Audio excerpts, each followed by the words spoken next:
Good evening or good afternoon, depending on where you're listening from. This is Michael Cross here with another episode of Unlock the Door Radio, where we challenge you to do as Benjamin Franklin admonished citizens of America to do: question authority.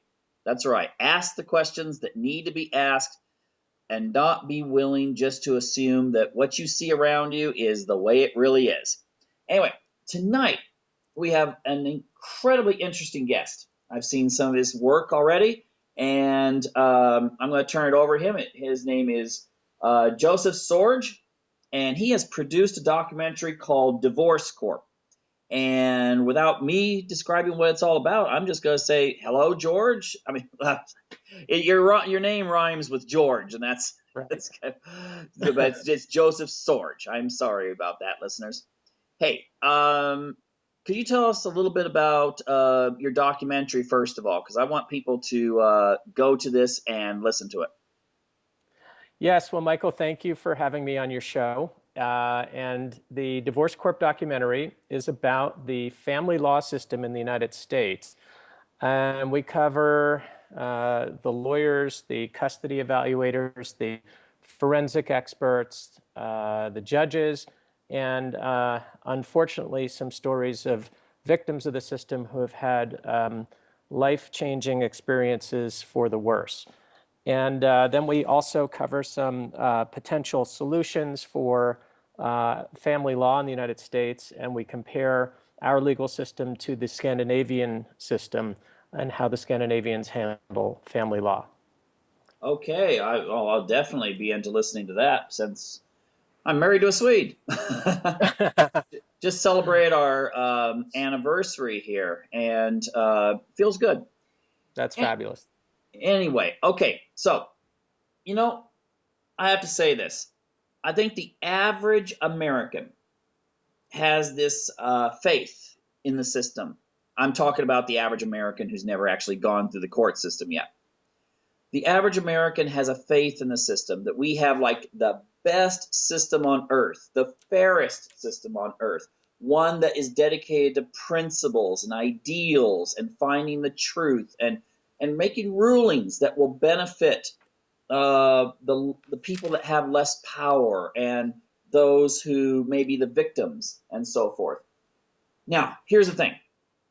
I also know a lot of people who have gone through family court. And I can attest that not one of them, whether they are the winner or the loser in custody battles and alimony battles and stuff like that, still has that faith untarnished. It's like it blackens their view of the fairness of the system. Is that what you've noticed? Yes, you described that well, and that's how I felt when I was a younger person. I had a great deal of faith in the United States. I felt very patriotic, and had the impression that we were one of the most fair countries in the world, where corruption had been reduced or eliminated, and where the checks and balances of our governmental system would give people a fair hearing. And just as you said, if you go through the family law process, which I did go through, and I have to say, it turned out better for me than the victims in the movie.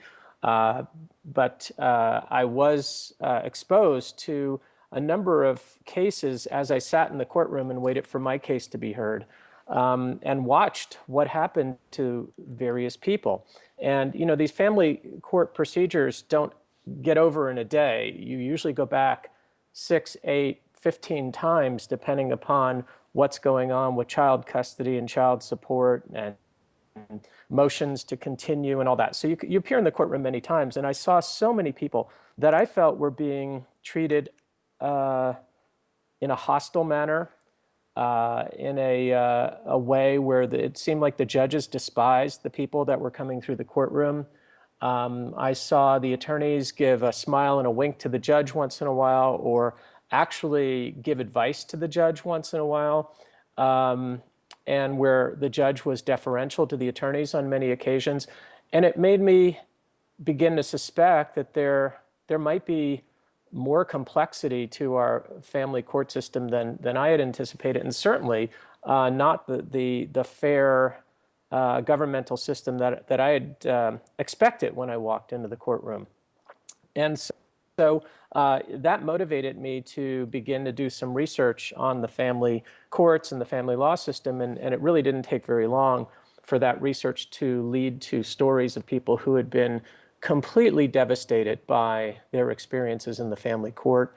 And I would say almost uniformly, people feel that the system is dysfunctional, that nobody gets a fair shake in family court. They're simply, the judges are overworked, the caseloads are huge, nobody gets sufficient time to tell their story. Oftentimes the judges won't even let you speak. If you don't have a lawyer, the judge looks down at like you're some, cockroach in his courtroom or her courtroom.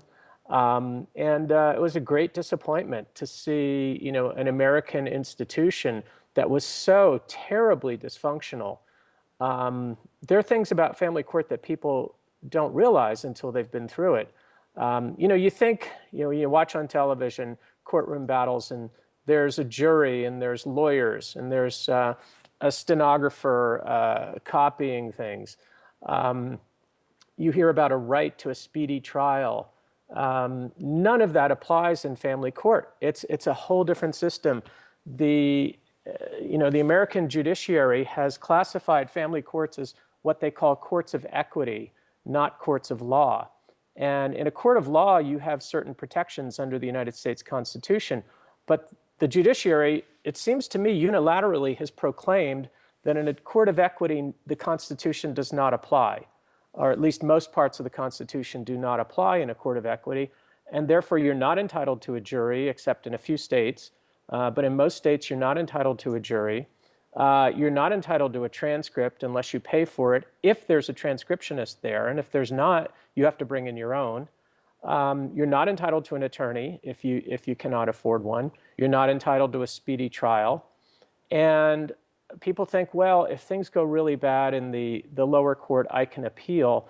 But because of the unique perspective of the judiciary regarding courts of equity and decisions made about what are called equitable matters, the appellate courts have very, very little power to overturn what the lower court judge decides. Almost no ability to change it in terms of deciding custody or matters of dividing up the assets. Whatever that lower court judge decides, you're stuck with, and that's one human being. And we all know that human beings we have biases, we have failings, we have flaws, we have blind spots, and yet your life, your life savings, your home, your children, even your occupation or an obligation to continue working at your occupation gets determined by that single human being. And if that individual doesn't like you because of your skin color or your religion or your demeanor in the courtroom or your lack of cowering in front of the judge or any kind of a challenge that might come from you as to the judge's wisdom or capabilities or even the judge following the law, you can experience retribution on a scale that is shocking, and we document in the film just how shocking it can get. Well, we can go into some of those horror stories here in a little bit. When you say that it's a court of equity, does this have some sort of origins in maybe the idea that you're dealing with assets and therefore maybe, I've always had the idea at least, that the state is trying to figure ways to make sure someone else pays, for instance, for kids, rather than the state having to do it. So therefore, does this affect the rulings where maybe if one person's making a lot more money, that the kids are taken away from that person, and but they're expected to pay for all the expenses? Yeah. Well, let me first address the origins of the courts of equity and then I'll go into the funding, because the funding is very interesting and something that almost nobody knows about, and how it drives, I think, very bad decisions. But the courts of equity, originated in England. There was a time when, there were English courts of law, but then you could appeal to the king if you had enough standing and wealth to get to the king. And so the king would occasionally overturn a ruling in the court of law because he found it to be unfair. And so that's what equity really means, is fairness. And so what happened is, I think the king got tired of hearing these cases, and so he delegated it to his clergy, and they created these courts of the Chancery in England that Charles Dickens wrote about in Bleak House. And these courts would typically be run by a clergy member who would hear these cases, and depending upon that clergy member's prejudices, et cetera, they would come up with decisions. And when do you bring something to a court of law versus a court of equity? Well, typically a court of equity deals with issues that can't be quantified so easily. If you violate the speed limit, it's pretty clear how many miles per hour you went. It's pretty clear what the speed limit is, and it's pretty clear what an appropriate fine is in the statutes regarding that deviation from the speed limit. But in a court of equity, it's kind of like, back in England, it was like, well, your cow walked onto my property and ate my crop. And so, well, how do you compensate for them? Well, how big of a cow was it? How long was it there? What kind of flowers or crop did it eat? Did it, create any problems while it was there? These were issues that couldn't be handled in the statutes. And so the courts of equity would listen to all these complex factors and then try to come up with some fair solution to the problem. It used to be that women did not have the right, they didn't have the right to vote. They weren't considered people that had the right to bring a case to court. And so back in the 1800s, women had to find a man to bring a case to court for them. And if it involved a divorce, the woman was really in tough luck, because in many jurisdictions, only the man had the right to initiate a divorce. However, occasionally a woman could initiate a divorce if there were extreme circumstances.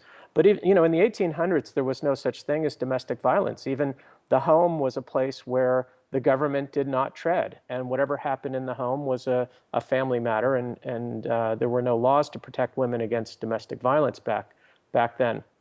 And so these matters, if they ever got to the level where a woman could, bring a case to a court for divorce, would usually be handled by a male representative, and they would go to a court of equity to handle this issue, because it usually involved complex qualitative decisions. And the thinking back then was, well, a woman was really the property of the man, and the children were the property of the man. And if one had to decide on what happens after a divorce, the idea was that that man had an obligation to support that woman for life. And if they were to divorce, the man had to come up with spousal support payments in order to make sure that woman was taken care of. And because of, again, the unusual circumstances and how many different types of situations can occur and the financial status of the people, these things went to the courts of equity in England. Well, when our Constitution was created, we did not create separate courts of equity at the federal level, but we gave the power to the judiciary to decide matters either at law or in equity. And so we set up the same courthouses would hear matters of equity or law. And then when the family courts were created, they were considered solely courts of equity, even though, frankly, they hear matters that are really codified in the laws extremely well. The tradition has been that they are courts of equity, and therefore the judge doesn't have to bring in a jury, doesn't have to give you a lawyer, doesn't have to do a speedy trial. And so these family courts are really, I would say, inferior to the typical civil courts and criminal courts. And we are still entrenched in that old thinking that a woman was the homemaker and the man was the breadwinner, and upon a divorce, there had to be, some compensation ongoing compensation to the homemaker. Back in the 1970s, there were some challenges to the gender bias of the alimony laws, and the Supreme Court ruled that these laws cannot be gender biased, and whoever the homemaker is, male or female, had to be taken care of under the law the same way as the opposite sex. But even though the Supreme Court ruled in that way, the reality is today 96% of alimony still is paid to women, and 90% of child support is paid to women. And so the the gender polarity that has been, present in our society for many hundreds of years still lives in family court today. Even though the judges claim that they're not gender biased, the data show that that we're still living the traditions of the old family model instead of the modern family two-earner model. It's interesting that you mentioned that. Now, the I've known people who, well, just to clarify this, the thing is that you have situations in which the the court decides, let's say there's a couple, they have two kids, the court decides the woman gets custody of the kids, and whether there's alimony or not, there's child support, levied for the woman and not for the guy. I mean, he has to pay it. And the thing is that I've known of cases in which, given like 5 years later, the children are living with the father. Mm-hmm. They absolutely, for one reason or another, they'll say, okay, see ya, mom, we're gonna go live with dad. Mm-hmm. But it seemed really hard in one case I knew of where the actually two, I just think about this, two cases in which the father was taking care of the kids full time, but the mother still had the legal right to receive child support, and he couldn't get another trial going to where things could be rectified, where there would be a shared custody or something like that. So both mm-hmm. cases, these guys were raising the kids were at home with them, but they were paying child support to the ex-wife. Yeah. Well, let me talk about that. Let me first say, though, that our movie took great pains to make it gender neutral, even though the statistics still show that there's a gender bias within the application of the law. We didn't want to get into that, and I really don't want to create a battle of men versus women. That's not our intention at all. Our thesis is the family courts abuse everybody, and they don't really care. They're not gender biased because they have a preference for men or women. They're gender biased because it drives the economics of their business. So let me explain that a little bit. Family courts make money, and the lawyers that practice family law make money with the complexities of who's going to get how many support dollars and for how long. And those are complicated issues. Our family laws in the United States have the model that there's an earner spouse and a dependent spouse, and that the earner spouse has to pay the dependent spouse upon a divorce, either in terms of alimony, which is called spousal support in some states, or child support. And the lawyers make money by coming up with the information that the judge needs in order to compute how much alimony or child support is appropriate in these cases. And the judges make money hearing these cases, and the court reporters make money, and the clerks, and the file room, and all that. It's all predicated on how much spousal support or child support is going to be paid by the presumed wage earner to the presumed dependent. And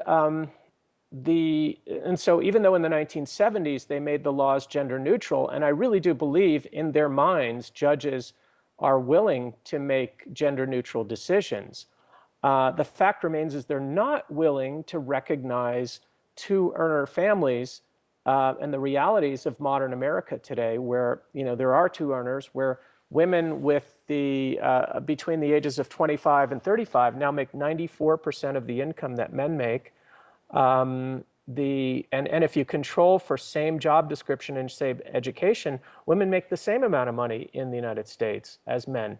And so, but the overall averages are lower. I think, I can't remember the exact number, but today, if you take all women versus all men, don't age bracket it, and don't control for education or job description, it's about 85% that women make of men's salaries. But that's much better than the 65% it was 40, 50 years ago when these laws were created. And so what I'm saying is that our society is changing where there's less and less need for child support and spousal support because of the equalizing of the incomes and the two earner households. Yet the family courts do not want to give up the old model of dependent provider because that's how they make their money. And so even if you are a two earner household, the lawyers will still put you through these horrendous process of investigating your income and your insurance plan and your 401k plan and how much savings you have in this account and whether you have any stock options and did someone pay for the education of the other spouse and all that sort of thing, because they can bill at $300, $400, $500 an hour for all that investigation to come up with a presentation to the judge, or at the end of the day, the amount of support warranted by the laws might be minuscule compared to the amount of money that was spent on the lawyers to get to that stage. And so there's a great incentive for the family courts and the family practitioners, family law practitioners, to maintain the old, breadwinner, homemaker model, even though that model is no longer appropriate for 80% of families in the United States. The other thing that drives the desire for the courts to continue these support payments is something called Title 4D funding. Title 4D funding is part of the Social Security system. It actually comes from the federal government, and it's paid to the states primarily to help them, quote unquote, enforce child support awards. So back in the Clinton administration in the 90s, there was attention was paid to the fact that only about 60% of child support is actually paid. And I think that's wrong. And so the Clinton administration passed some laws to try to increase the amount of child support that's collected. And what they did is they came up with federal matching funds that for every dollar the state collects in child support, or sometimes including alimony, the federal government would match that at a level of, I think, 60 to 100%, depending upon the particular circumstances between the state and the federal government. And so the states, I don't know if you know the numbers, but there's over $35 billion of child support awarded each year. And there's about 9 or 10 billion of alimony awarded each year. So that's a pretty big number, $45 billion of matching funds coming from the federal government, potential matching funds coming from the federal government. So big portions of the state budgets are supplemented with these Title 4D funds. Mm-hmm.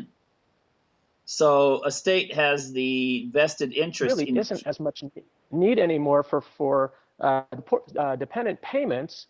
They would lose these matching funds. And so again, do we have the cultural bias toward the old entrenched homemaker or breadwinner model, but we have federal financial reinforcement of the old model.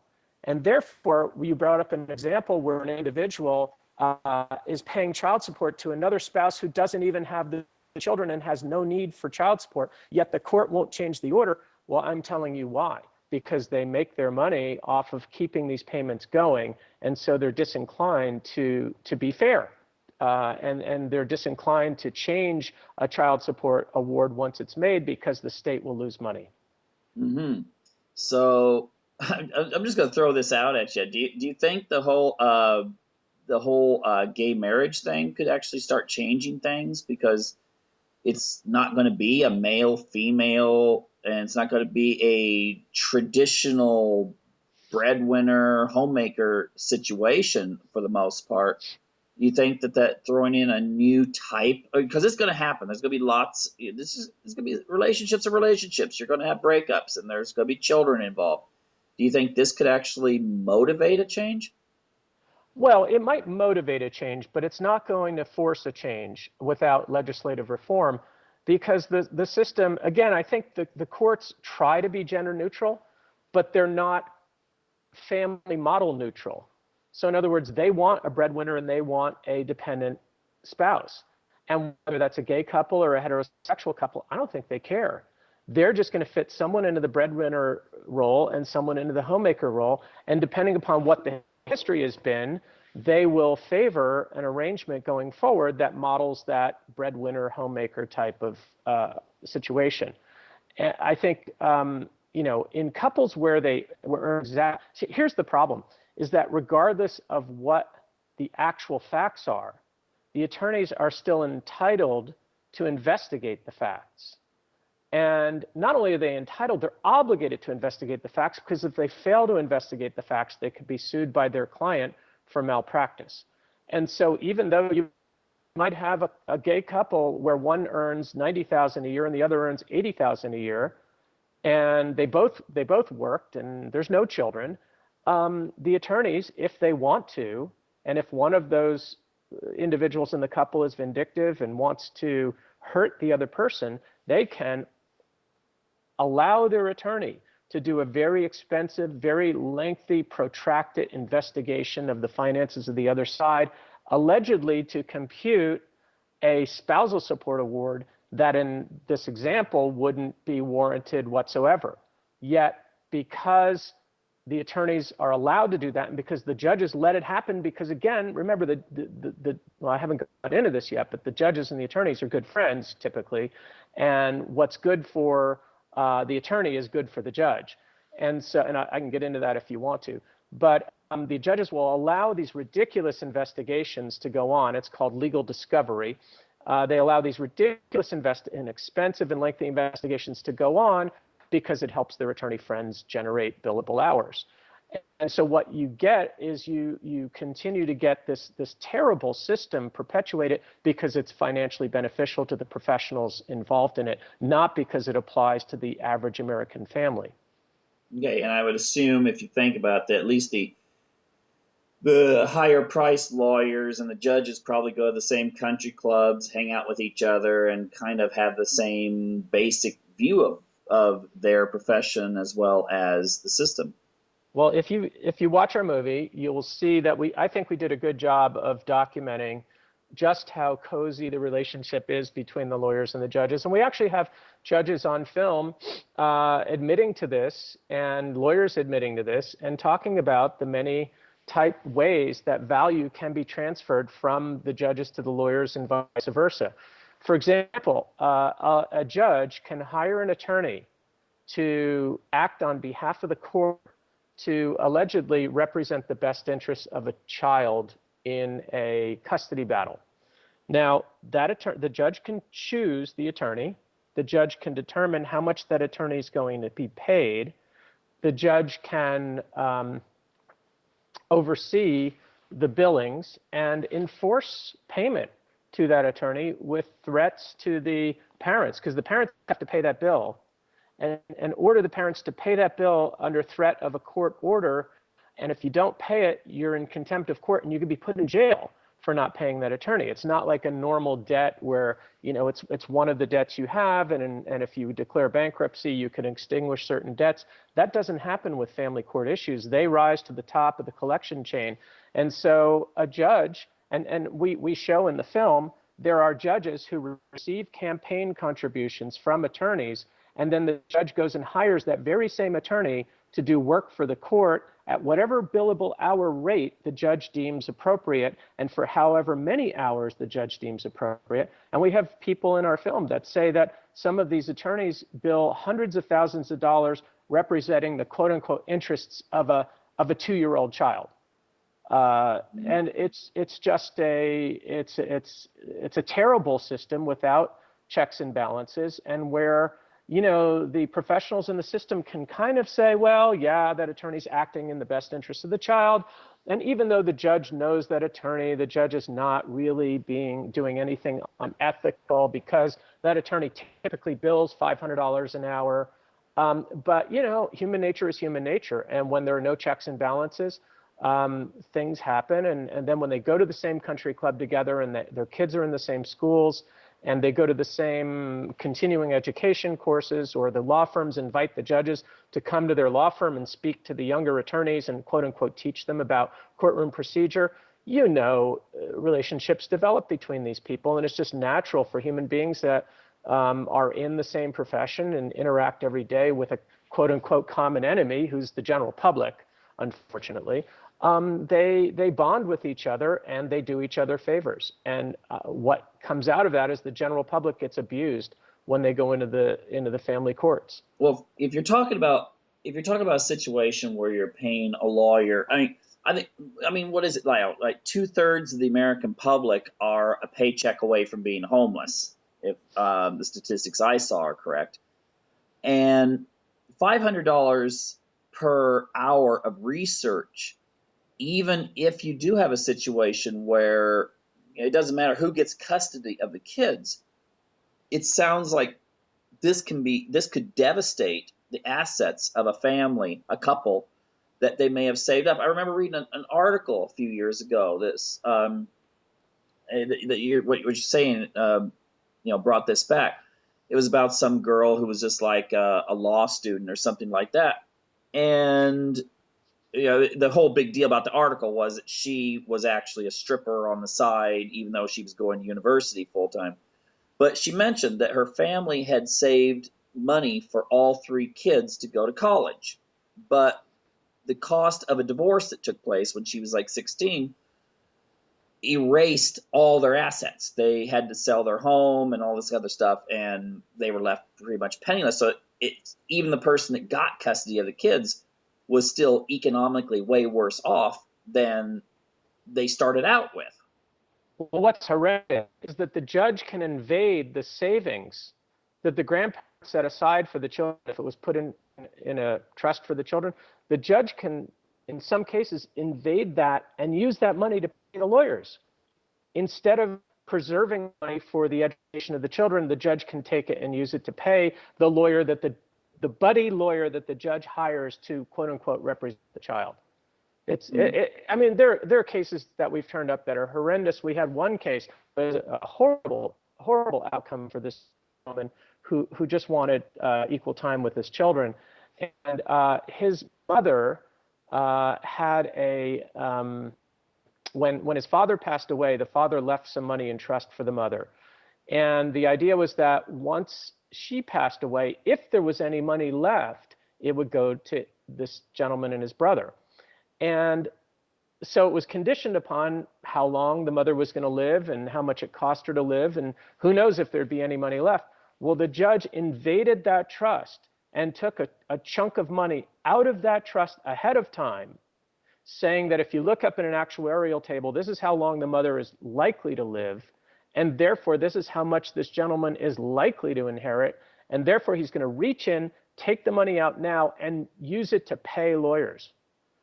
This is Wow. horrendous. Yeah, horrendous. I mean, people think I'm making these things up, but if you look at this is all public document in the public documentation. If you look at these things, you'll see that these things happen every day in family court. Well, I think the worst I ever saw, well, it's not the worst, but I've read about cases where, you get even a couple that aren't even married. A woman will want that guy to make a commitment to her, and they do their thing in a hotel room or something, and she'll inseminate herself and get pregnant, and then he still doesn't get together, so she'll sue him for child support, even though they used condoms, and she Mm-hmm. waited till he'd run off in the bathroom. I Mm-hmm. mean, it just this. I heard another case, a really weird case, a few years ago, where a child was molested by a babysitter of all things, but he was like 12, and the babysitter got pregnant from the molestation, and she sued for child support, and she was awarded it. I mean, Mm-hmm. Mm-hmm. it's Yeah. you probably got scores of these kinds of weird cases out there. Yeah, the paternity laws make no sense whatsoever. And yeah, I mean, I read about that case where there was an underage male who was, well, you can say molested by an adult female. And he, once he reached the age of majority, was obligated to pay child support. even though in that state he did not have the legal capability of making a decision such as one to have a child. And so even though he was a minor who didn't have the, who was ruled to be underage and incapable of making such a decision, regardless, once he reached the age of 18, they said never, even though you made that decision when you were incapable of making that decision, now you have to live with the outcome of that decision, which is you have to pay child support. I think some of the more outrageous cases are where a woman becomes pregnant with by having had sex with an individual who's not her husband, and the husband doesn't know about it, and she gives birth to a child, and unless the husband orders a DNA test within 12 to 24 months, if that time period goes by without a challenge to paternity, then the laws deem the husband to be the father of the child. And so even though this individual may have no idea that his wife is having an affair with someone and have no idea that this child is not his, he is now obligated to pay child support until that child reaches the age of 18. And I have read cases for the judge to say, look, my hands are tied. I mean, what'll happen is eventually the woman will drift off or file for divorce or go live with the real biological father of the child and want to take the child and want to get child support from the husband who was duped. And the judge says, look, I have no choice but to award child support because the law says that unless you challenge this within 18 months of birth of the child, there's no effective way to undo it. Yeah, And I think those laws need to be reformed. But they were based on the days when 99% of the time, or let's say 95% of the time, the husband was the true biological father of the child. Times have changed, society changes, and we now have DNA tests that can determine these things. Back in those days, you couldn't determine it with a DNA test. They didn't exist. Now we have DNA tests. It's time to update the laws to reflect modern technology, yet these laws haven't been reformed. speaking of reform, you say you compared the American system with Scandinavia. What did you find to be the differences, and do you think America should maybe look to Scandinavia to reform the family court system? Yeah, and let me just put in a shameless plug for our reform efforts. Again, we're filmmakers, we're not legislators, we're not lawyers. We've learned a lot in making the film, but we do think that there's serious need for reform in family law. So we do have a reform page on our website, which is at www.divorcecorp.com. And you can sign up if you're interested in reform. We'll keep you updated as to any kind of reform legislation that would be coming out, or if you'd like to know what's happening in your state, we can provide we can provide some information for that. But I think there's serious need for reform. I have been I thought naively that the film would generate its own groundswell of cries for reform. And it has. If you go to our Facebook page, which is the Divorce Corp Facebook page, you'll see there are almost 10,000 people who have liked our page and that make comments daily. And some of them are crying out. There are horror stories. There's people that are outraged. There's people that have really detected real corruption between certain individuals in their particular jurisdictions. But there's just not enough people who are doing a significant amount of lobbying or writing to their legislatures to raise the awareness sufficient to get reform. And we're hoping at our Divorce Corp website that we can rally enough people over time to begin to make a difference to the legislators. The actual reform initiatives that we'd like to see implemented are based on the Scandinavian model. And I'll go into that in a minute. Some people say, well, that's Scandinavia, and Scandinavia is different than the United States. And that is true. Scandinavians are culturally different. We say in the movie that they are a very advanced society. They're very democratic. They're free. They're prosperous. Their unemployment rate is lower than the United States. Their children score as well or better on standardized tests to American children. So we're not talking about Zimbabwe or some remote jungle region of Polynesia. We're talking about very advanced nations that have come up with highly successful societies. And they do not use divorce lawyers. They do not use family courts for the most part. They've come up with a system of law that has taken the financial incentive out of the family law battle. And, I spent quite a bit of time in Scandinavia, and parts of the movie cover what we learned there. In a nutshell, they believe in true gender equality between men and women, and that a man and a woman have equal opportunities to gain employment or to be a homemaker, whatever their preference is. And should the couple wish to be a two-earner family, which is the most common model in Scandinavia, then there is no need for spousal support payments afterwards. And so they've removed spousal support from their laws post-divorce. There is some provision for temporary spousal support while the divorce is proceeding, but once the divorce is finalized, they've removed, there is no spousal support unless the couple entered into a prenuptial agreement or a postnuptial agreement that says, hey, we're going to live a provider-dependent relationship and spousal support is warranted after the marriage. And therefore, based on the number of years that we continue this provider-dependent relationship, there will be so many years of spousal support. So it's governed by private agreement in Scandinavia rather than part of the statutes like we have in the United States. And again, I think it's because the United States comes from a history of a patriarchal system where the man was the king of the household and he was the breadwinner, and the woman was a homemaker and she wasn't capable of working and didn't have an education. Well, that old model, I mean, that's over with. And so in the United States, where 80% of families are two-earner families and where women are now earning 94% of the income of men, younger women are, I think prospectively going forward, we can model ourselves after the Scandinavian system where we say, okay, there is no statutory alimony. You can enter into a prenuptial agreement or a postnuptial agreement to provide for it if you wish to live a traditional lifestyle. But if you want to live the modern lifestyle that 80% of families are living, there is no need for it. And so upon divorce, we both go our separate ways with respect to spousal support. With respect to child support, the Scandinavian countries do have a concept of child support.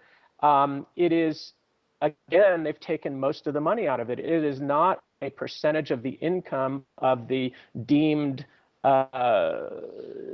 provider spouse, because there is no concept of a provider spouse in Scandinavia. Everybody's equal. And so they don't make child support a percentage of income. What they do is they say, okay, what are the needs of a child? What does it cost to raise a child? Let's come up with a fixed number, and let's say if child support is warranted, then that is what will be paid. And I think it's somewhere around $200 a month per child in Scandinavia. And so it's just not enough money to battle over. A year of child support is $2,400. Are you going to pay a lawyer $500 an hour for months and months of litigation if all you're going to win is $2,400 a year? Not really.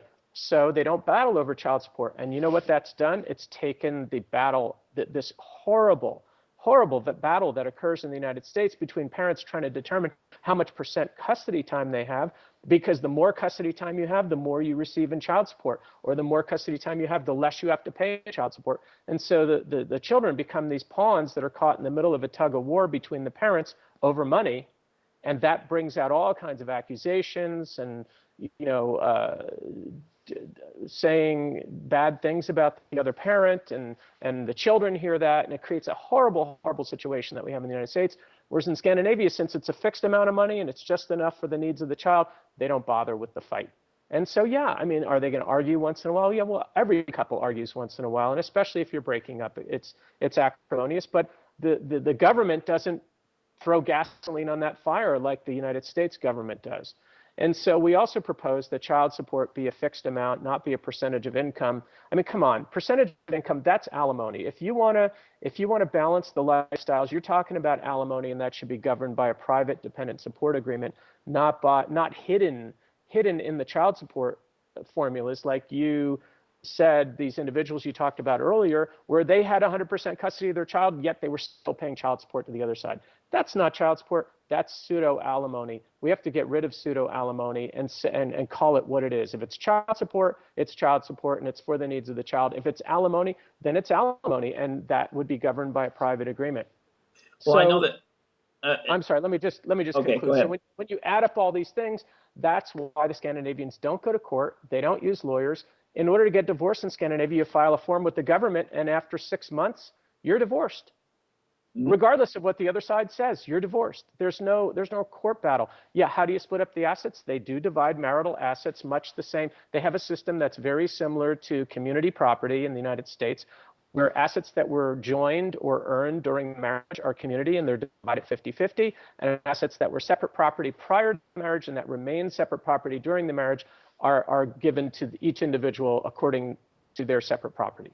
That's simple. They go to an accountant. They don't have to go to a lawyer to figure these things out. Or occasionally they'll go to a government administrator in some, local county office to help them with the forms. But it's fairly straightforward, and in no way does it justify the legal battles that perpetuate a $50 billion a year industry in the United States, all for something that we could do for free. Well, and I would note this too, in case someone's out there saying, well, Scandinavians have a different ideas when it comes to marriage and stuff like that. Because there's a tendency for Americans to look at other countries and say, well, yeah, but yeah, they'll just say that, yeah, but and they'll try to find some way to defend whatever system is in place in America. I would say this. Um, I've noticed that if you look at the comments section in anything, whether it's forums, whether it's articles in newspapers or YouTube videos, anything that deals with family and birth rates and marriage and population, stuff like that, you see a lot of disgruntled people, but not just disgruntled people that have been through the system, but a lot of young, especially males. I'll say this, especially males who will make comments. I know this is anecdotal, but I've seen hundreds and hundreds and hundreds of these kinds of comments. I've seen what, my family got a divorce. I'm not going to get married. I'm just going Mhm. to live single for the rest of my life. I think that's a very logical conclusion these days, because we have a set of family laws that are based in an anachronistic system. They were appropriate 100 years ago. They are no longer appropriate in 80% of unions. And yet the laws have not been reformed, and they are biased against the breadwinner. I'm not saying they're biased against males because technically they are gender neutral, but they are biased against whoever is the earner. There was an article I read the other day written by a woman in the Huffington Post that says if you're a young, successful woman who's the breadwinner in the family, you better figure out your strategy before initiating a divorce because you're going to get the short end of the stick. And so, because traditionally the males have been the breadwinners in the United States historically, there's a perception that the system is biased against males. But as I said earlier, it's really biased against the breadwinner because that's how the states get their matching funds, and that's how the lawyers generate their billable hours. Hmm. But it's still winding up that a lot of people are getting disenchanted with marriage, and we're seeing. I know. I mean, come on. I see a lot of conservative religions, and they'll come out and talk about how everything from pornography to gay marriage is going to destroy the family. And then if you say no, actually, you might want to take a look at divorce laws, and all of a sudden it's like, ooh, don't talk about that. I mean, You know and that oh yeah, go ahead. that's a great point. And I think, frankly, although the religious groups have not reached out to us yet, I think eventually we are going to form an alliance with the religious groups because if we could come up with a more modern concept of marriage, one that fits modern society and one that doesn't have the horrible penalties and the prejudices of the anachronistic system, I think people would be more prone to getting married again. And there are many people that say today, I saw what happened to my parents, I saw what happened to my sister, I am not going to get married. And so we are destroying this institution that's really a good institution. It's really good for society. Yet we are destroying it with laws that are so out of date and so punitive that people in modern society are realizing that it just doesn't make sense anymore. So I think, frankly, in the long run, the religious groups are going to come around to this and they're going to support the reform efforts. That would be great. Hey, you're gonna have a really weird coalition. You may have like gay groups and religious groups come together and actually support for reforms when everyone's getting gored the same way. Yep. Now, you mentioned in one of your interviews that, I mean, this could be your last point here. We only have about, I think, 5 minutes left. Um, you mentioned that there is a difference when it comes to socioeconomics, or is it true that the more education a person has, the less likely they'll get divorced, and they're more likely to actually get married? Whereas at the other end of the spectrum, the lower educated and those who have lower incomes, if they do get married, their marriage rate's actually lower. If they do get married, they're much more likely to divorce. Yes. Well, that comes out of the Pew Foundation study. I think it came out a year or two ago, and what it showed is that 20 years ago, the rate of, let's say, unwed mothers in lower income groups was a higher percentage of unwed mothers than in higher income groups, and the rate of marriage was lower. But for what they call, and they didn't call it middle income or upper income, they called it middle educated or upper educated. Middle educated meant high school diploma, but either no college or a couple of years of college. The higher educated group was college degree. And what they found is that in the last 20 years, the percentage of the rate of marriage in the middle educated group has plummeted, almost to the point where it is in the lower lowest educated group, which has remained, the rate of marriage has remained low for the last 20 years. That this middle educated group is the rate of marriage has plummeted, but the rate of marriage in the upper educated group has remained about the same. And what I take away from that is that I think marriage, although it's initiated with love, I think there's a financial aspect to it. When people think about getting married, they really question whether the person they're marrying is able to contribute to a family and bringing up children. And I'm not saying that the dependent support, dependent provider model. I'm saying, can they pull their fair share in this relationship? And what's happened over the last 10 years or so is because of the recession, a lot of middle educated individuals have not been able to get jobs. They've become unemployed, and so they're less marriage material. And so I think the plummeting of the marriage rate in the middle educated group is because of the recession and because of the unemployment rate. And should that turn around, I think marriage might go up again. However, we have the counterbalancing factor that a lot of people are looking at marriage as an antiquated institution with a series of laws that no longer apply to modern society, and that if you make a mistake and you get married, and by the way, 40 to 50% of people that do get married eventually get divorced. If you make a mistake, the outcome could be horrendous. So I think that's really what we have to fix. The economy over time, I think, will improve, but the anachronistic laws have to be reformed in order to bring the meaning back to marriage.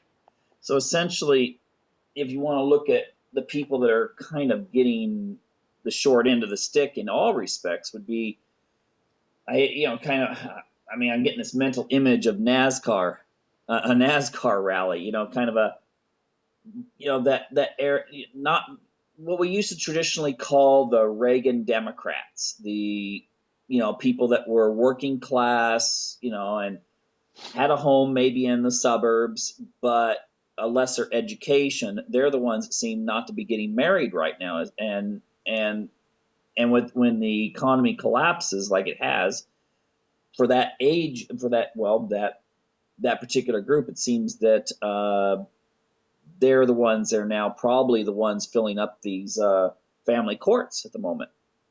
Yeah, well, they're the ones that are not going to get married. They're not going to the chapels and the Mm. justice of the peace to get married, and as a result, the marriage rate is lower.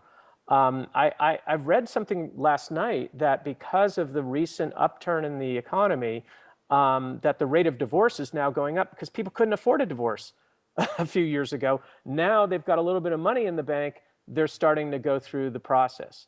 So it's a very strange set of dynamics, but I think overall the solution is to reform our family laws so that they match the values of modern society, make divorce something that doesn't have to be as expensive. There's no reason we should be giving all this money to attorneys every year. Make it less expensive, less traumatic, less kinder to the children, more caring for the real emotional needs of the children, and therefore will restore people's faith in the institution of marriage. Mm-hmm. Hey, in the last few moments here, we've got about 2 minutes. Plug yourself. Where can people find information? How can they watch your film? How can they get part of this dynamic that you're talking about, this organization for reform? Well, thank you for that. It's Divorce Corp. The word divorce followed by CORP. Sometimes there's a space in between. Sometimes it's all one word. On Facebook, it's facebook.com/divorcecorp. /divorcecorp. On YouTube, it's youtube.com/divorcecorp. You could see our trailers there.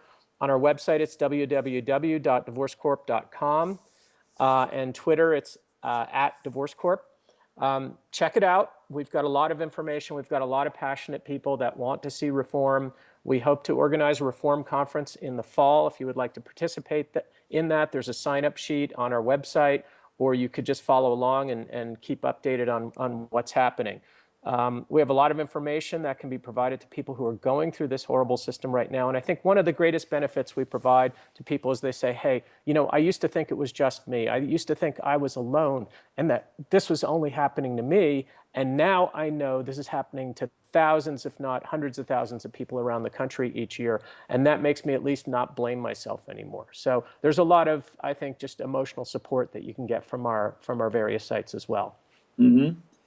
And with that, I'd just like to say that I'll just do my little plug here for it, and that is, I'm really pro-family. I really want the family institution to survive, and I think reforming the divorce system and stuff is a really crucial step into having this kind of promotion of having kids being raised and kids being raised in good functional homes ultimately. So I compliment your work. You're doing a great job there, Joseph. Well, thank you very much. I appreciate it, and I appreciate the opportunity to be on your show. Okay, well, thank you. And I'd like to thank our listening audience for tuning in and hope you'll be back next week for another episode of Unlock the Door Radio.